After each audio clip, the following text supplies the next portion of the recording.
I'm the director of the Boyden Library. Thank you so much for coming tonight. We are very honored to have Sammy here to talk about her new book, Beyond the Shunt. I asked, and finally she made it happen, and we're so thrilled to have her here to talk about her book. So I do want to let you know, you probably already know, but we're also supporting Station 1 doing their Boozy Book Club coming up on October 20th. We have several copies of her book here. However, they've already been checked out, so I cannot even offer them to you tonight. I think they're all checked out because of the book club, amazing. So that's really exciting that a lot of people are already reading it.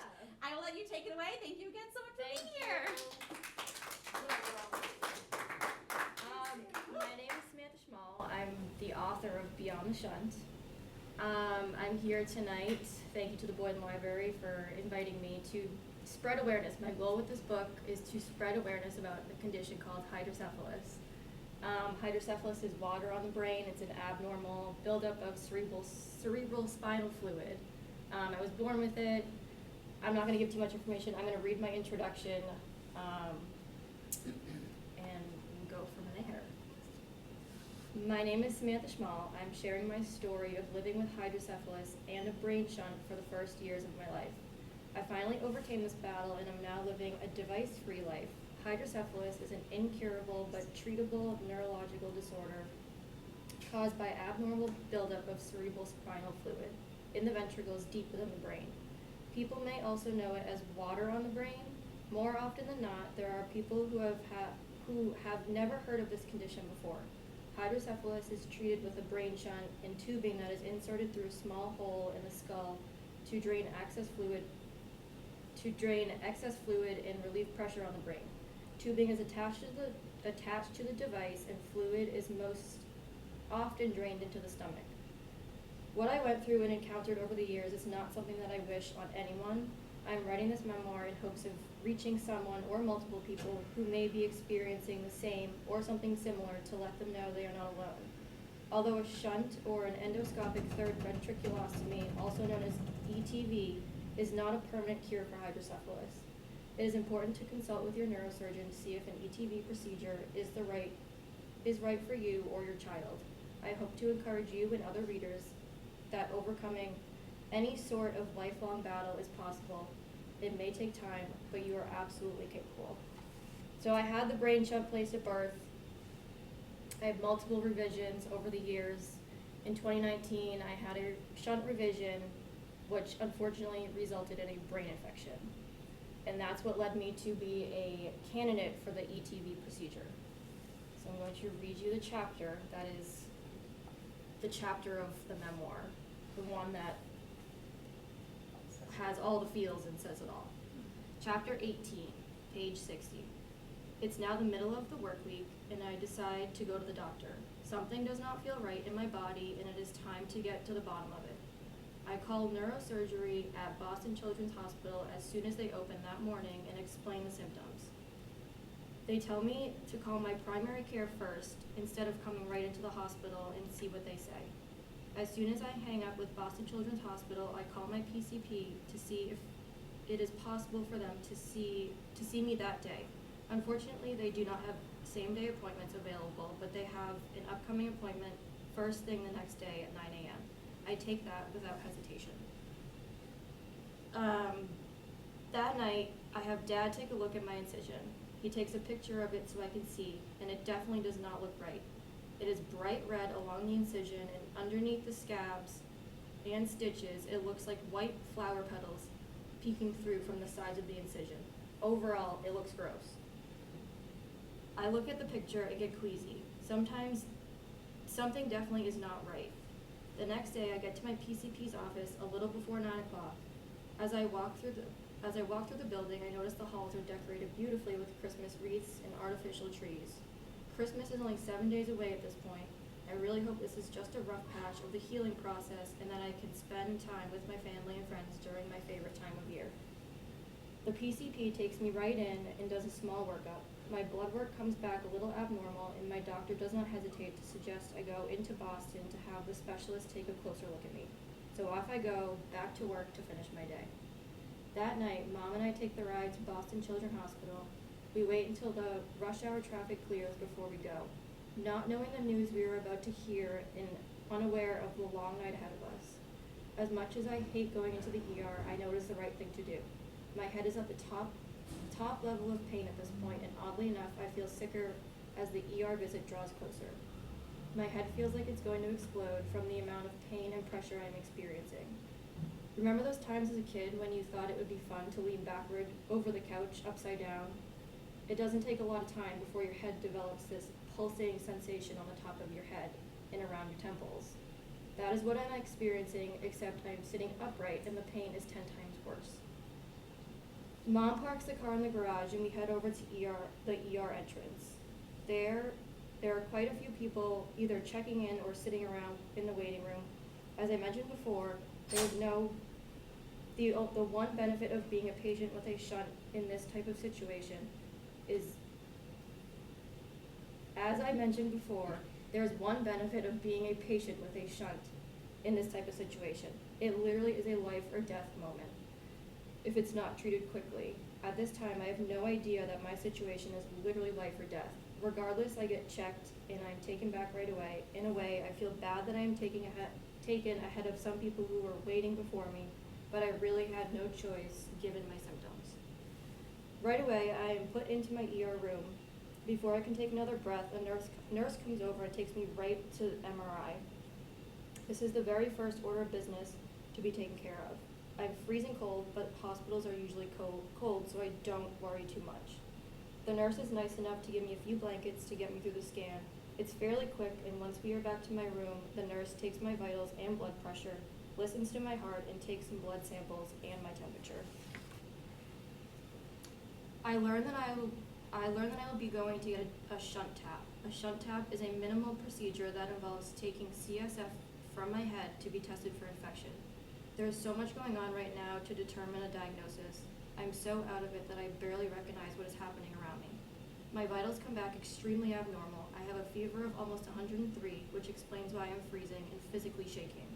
My white blood cell count comes back off the charts, which is a sign of infection. On top of all that, my MRI shows that my ventricles are extremely enlarged. It is not looking good. I am too sick to even think about feeling scared. The nurse comes in to perform the shunt tap. She pokes a needle in my head near where the shunt is placed, and it hurts. It feels like a very strong pinch that goes on for about 5 minutes. The fluid is sent out to get tested, and the results should come back fairly quickly. It feels like a whole day passes in the meantime, but it's only been about 20 minutes. I'm declining quickly, and I can feel it in my entire body. When the results come back, I learn that the CSF is infected. I have a brain infection days just before Christmas, and the shunt needs to be removed as soon as possible, so I admitted to Boston Children's Hospital. Mom and I wait in the ER most of the night, and until a room opens up for me. It is after midnight by the time we are moved up to floor 9 Northeast. We are greeted by the sweetest nurse once we're in our room. She does a quick intake, gives me some pain meds, and lets me get some rest. Although it is impossible to get a good night's sleep, I try because I am exhausted. Between my head being in so much pain, my nerves and infection taking over my entire body, I think I see every hour of the clock until 7 a.m. I hope I will be getting to the operating room first thing in the morning to have the shunt removed, but it turns out that I have to wait a lot longer. When my nurse comes in, she starts me on 3 IV antibiotics. I have to be on these for at least the next 10 days to clear the infection, but also informs me that Dr. Madsen is out of town and is unable to perform the shunt removal. Instead, Dr. Stone will be performing the surgery, but he had another emergency surgery already and will be taking care of that beforehand. At first, the news makes me uneasy. Dr. Madsen has been my one and only neurosurgeon for my very first shunt placement, but I know Dr. Stone will do an incredible job. I'm told I will hopefully be getting in early afternoon. I cannot eat anything, which makes it even worse, but I am so sick that I don't even have any desire to eat. So that was the chapter of the beginning of my final shunt revision infection, and that's basically where it has gotten me today. That was a crucial part of my life. I was in the hospital for over 10 days through Christmas. but it was beneficial in a way because I was able to test out if I even needed the shunt. So they put an external drain in, clamped the shunt, clamped the drain to see if I even would be outputting any fluid at all, and it turned out I was outputting very little, so that is what made me a candidate for the ETV procedure. So the ETV procedure is just they poke a hole in the top of my head into the floor of my third ventricle, and that is now where any excess fluid will flow. And they say after 5 years, if you hit the 5-year mark after that, then you're pretty much set for life. And I'm going on the 6-year mark of being shunt free as of this coming December. Woo! It's just been a journey. So what inspired me to write this memoir? The people around me. So many people, I went through this and so many people are like, you should write a book, you should write a book. And I was like, yeah, like I'm not a reader. I do not read, it's just not my thing. So I sat down one day and I was like, you know what? I'm just gonna go for it. So I wrote the book. It took me a little over a year, and it's just inspired me to educate the world on hydrocephalus. So many people don't know what the condition is. Probably 99% of people that I talk to ask me, what is it? I've never heard of it. Like, tell me about it. So this is my goal with this book, is to educate the world. So with that being said, I wrote this, I published it, and it hasn't stopped since July 7th of this year. I've donated books everywhere. I've donated to, right now I'm raising money for the Pediatric Hydrocephalus Foundation. They do a pig roast every year. They have their 3rd annual one coming up in 2 weeks. I was asked by the girl who runs it, it's a nonprofit organization. I found her and she was like, can you come and set up a table at the pig roast and sell your books? And I'm like, absolutely. So the Pediatric Hydrocephalus Foundation is a nonprofit. They educate the community on the condition, of course, because it's clearly so unknown. And they provide support to families and children who are diagnosed with the condition. So right now I'm raising money for the Pediatric Hydrocephalus Foundation. I've raised over $700 by selling bracelets and just talking about it. So if anybody who's watching would like to donate, please reach out. My goal is $1,000. I'm up to like 800. So if we can make that happen, that'd be great. So they're gonna get a copy of the book. I'll be selling books there. I also came across, it's called Disability Book Week. I have donated my book there. What it is basically, it encourages individuals all over the world to become more inclusive with books who feature people with a disability. So I came across them, and like a sensitivity reader will reach out to you and read your book and review it. So it just so happens that the lady that reached out to me, her daughter has hydrocephalus. Like, mind was blown. I was like, this is amazing. Like, it's, wow. I'm a strong believer of everything happens for a reason. So my book is now on the website. So the Disability Book Week is a website. It has all books that are featured with disabilities on it, and you just go on, you click on it, and it'll immediately bring you to like Amazon or wherever it's sold, and the review is on there. So I highly suggest checking that out. I'm in the Boozy Book Club. That's Station 1. So it's making its way there to the Boozy Book Club. You should come check that out. I'll be there. And of course I've sent it to Boston Children's Hospital. I hope it's making its way around there, because that is just, it should be. I'm sure it is. Yeah, that's it, and it hasn't stopped since July, since it was published, and I can't thank the community enough for supporting me and my family and my friends, and it's great to help others. You've done a great job. You've done it. Thank you. Questions? Yes. How does it feel to be a walking miracle? Amazing. Yeah. Yep. I don't know, just amazing. It's more so like I feel great, so like I just hope I can get other people to feel great. Well, I in their you're doing own way. that through your book. Yeah. Yeah. Yes. Thank you. Hydrocephalus is not just in children, correct?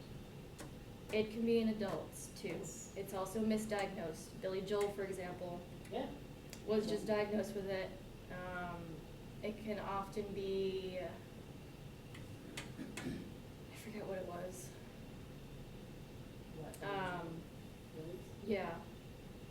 It was, yeah, It's harder to diagnose in Like adults sudden because onset or it's something like that. it can come on in like different Yeah, different the normal ways. Like normal pressure hydrocephalus is what he has, and it's exactly what it sounds like. It's normal pressure. Like if me, for example, I have hydrocephalus, but if my pressure in my head, the fluid in my head the fluid pressure in my head goes up, then that's abnormal. But Right. Billy Joel, it's normal pressure, but he has other symptoms, and I think he had like balance issues, and I forget off the top of my head. But yes. Yes. Do you ever get concerned if you get a headache? I suffer from migraines. That's about it. She got that from me. My girls, my two girls. And there's no correlation with what you have to the migraines? No. I mean, of course, every time now, like every once in a while, I'll get this like pulsating headache. Because of course, the first symptom I had with the brain infection was pulsating. Like I would cough and my whole head would pulsate. So of course, I'm like traumatized by that. But if I get a headache now, I just pop some Advil or like my migraine med, and that's it. Yeah. Well, you're followed by a neurologist too, so Yeah. that helps. Yes. Was it hard to revisit going through any of that? Like Oh, yeah. revisiting going back to the hospital, was it hard to write it? Yes, Right. very. And once I read through it, I literally relived it. Like my parents read it and they're like, wow, like I'm reliving this. Mhm. Like I went through it with you, but like reading it, it all like comes back. It's like traumatizing. It's I imagine. traumatizing. Yeah. Sure. Yeah. So we didn't meet you till soccer. Yeah. So all this She had it. So many people say like, oh, I didn't know you had that, and they've known me since I was a kid. But it's like it's not something you bring up. You're like, you don't walk up to someone and be like, oh, I have a brain shunt, like, So the way I or like put it- I have hydrocephalus. The way I put it is that we suffered in silence as a family. That's Yeah. exactly it. Like people right now are suffering in silence Yeah. because, yes, you don't just announce it to the world, but also people don't know about it, so they're not going to want to talk about it. Right. Yes, Yeah, you people don't are wanna suffering see in it, silence you right go, now. Oh, oh. No. And Yeah. then they look at you, huh? Yeah. No, she's Yeah. perfect. She really is. Thank Yeah. God. Yes. Well, it's opened my eyes, and I definitely want to read the book, but I have a question about the publishing part of it. How was it to get published? What was the process? It was a process. Yeah. I didn't know how to go about it. I mean, I had the finished draft, so of course I was like, all right, let's get it published. But I was like, my grammar is like, I suffered from being on not suffered, but I struggled being on an IEP throughout elementary into middle school. So putting words into sentences that make sense was hard for me. So lo and behold, I actually found an editor who lives in Foxborough, Sarah Letourneau. Give her a shout out because she's been here before. So I wrote it, and then I was like, I knew I could self-publish it. So I published it through Amazon. But like formatting it and all that was a pain. But I set my mind to it, and I just was like, this is happening. I need to get this out here. I had a date set. Yeah, I didn't give up. And then I reached out to Sarah, and she was like my saving grace. I mean, she might think otherwise, but she literally saved me. Because I was like, I don't know how I'm going to get this edited. I can't edit it myself. It's just, I need it to be its best work, and Sarah made it my best work. But yeah, it was difficult. But here we are. It's out there. My only complaint, and people will know, is the font size. The font size is very small. I tell everybody gets Bring the out your cheaters. But yeah, it's on Amazon, Kindle version, paperback. The hardcover is now out, and I'm working on an audiobook because my brother won't read it. He needs to listen to it. So it's really for him. I prefer audiobooks too. but A lot of I will people read- I do, will so read that's it. why I'm doing it. You probably would want someone to read it to him, right? Yeah, Well, you might as well cover all the bases at Yeah. this Yeah. point. exactly. That's exactly how I So put is it. audiobook gonna be your voice? I don't know yet. Yeah. Not mine. I haven't No. Oh, I figured that out yet. I'm I begging mean, her to do it in her I voice. think it should be her. yeah. It would make it so Yeah. much better to be your authentic And voice. after listening to You're you right. this evening, yes, Yeah. Yeah. I agree. I mean, So yes. when- All right. let's It'll see. be my Yes. voice. Yeah. Yeah. It's been decided We've tonight. decided. Thanks for helping me decide. Breaking news. Yes.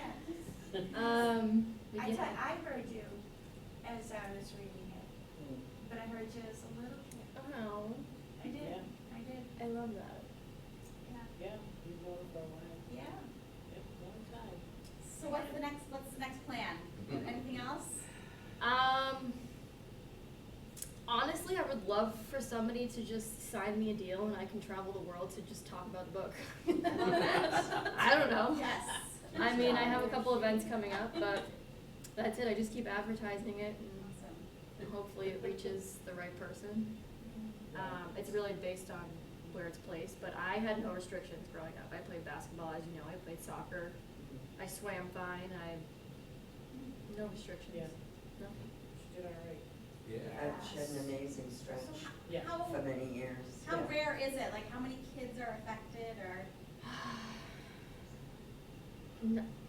Not a lot. is it, okay. I don't know the It's hard to exact say. exact Yeah. numbers, but Well, it's very rare. Yeah.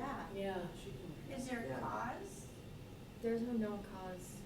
Like, she was a preemie, but perfectly healthy, preemie twin, but Yeah, perfectly I healthy. mean grade kids. 3 brain bleed, but Yeah. So when was it discovered that, I mean, I should read all this book. After. Yeah. Yes, so Yeah, it it was was at about birth. this big, 'cause they were early, 10 weeks out. but like with the technology nowadays, it can Mm. be detected in utero. Okay. Yeah. Yeah, So, yes, and you do. Wow. Yeah, Yeah. she did. and I went 12 years without. You should read the book. I don't want to Yeah, spoil it. yeah. But I went 12 years No, without. it's so fast. I went 12 years before having my first revision, so I had the same shunt since birth until Yeah. Wow. not 12 years. Yeah, 12. 15. 15? It was 2012. It was Oh, there 15. you go, okay. I thought it was. No, it was 2012. Yeah, 2012. Math. I know, I'm I'm bad at math too. It doesn't I was even add up 15 years old. It was for in me. 2012.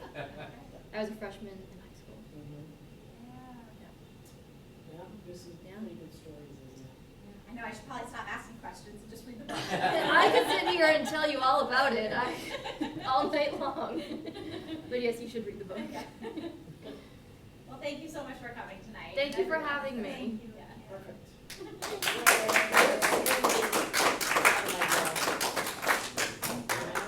This is great, paperback writer. That's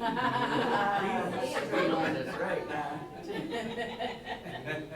There you go, there's a little intro to audiobook, Dad's got the background. Yep. No kidding. There you go. Paperback up.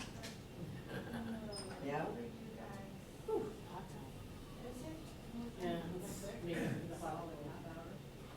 Oh, no, That I'm was usually great. fine, Oh, I wrote it all. He's got a little, off. A couple of Feisty. things. Once you always do. but- I know. No, Now you're I on. was, Oh, that's right, KC's on tonight. baseball, Watch them was like, lose. yeah, Chiefs. baseball, Watch but them I lose. tried to.